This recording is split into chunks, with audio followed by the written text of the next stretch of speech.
তৃণমূলে ভরাডুবি হতেই বিস্ফোরক বৈশাখী বন্দ্যোপাধ্যায় এনকেডিএ চেয়ারম্যান করে বসিয়ে রাখা হয়েছিল শোভন চট্টোপাধ্যায়কে।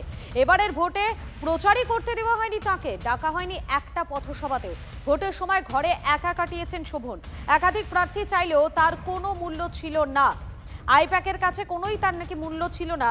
লাখো লাখো শোভন চট্টোপাধ্যায়কে বসিয়ে রাখা হয়েছিল। টিভি9 বাংলা এক্সক্লুসিভ বৈশাখী বন্দ্যোপাধ্যায়।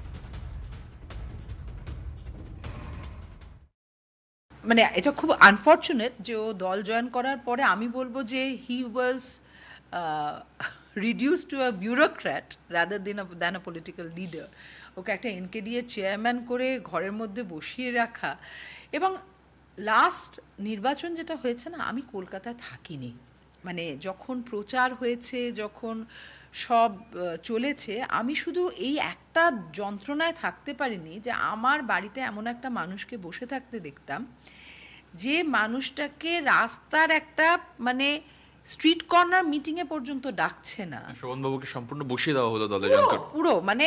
পুরো ইলেকশনের সময় বিভিন্ন ক্যান্ডিডেট বলছে, দাদা তোমাকে দেখতে পাচ্ছি না কেন, বা তুমি এখানে এলে ভালো হয়। আইপ্যাক নামক সংস্থা যেহেতু শোভন চ্যাটার্জিকে চেনে না, বা হয়তো তার কোনো মূল্য তার কাছে নেই, তাই জন্য তারা ডাকেনি। এবং শোভন চ্যাটার্জি কোনোদিন কোনো প্রচারে কোথাও দেখা গেল না কিছু।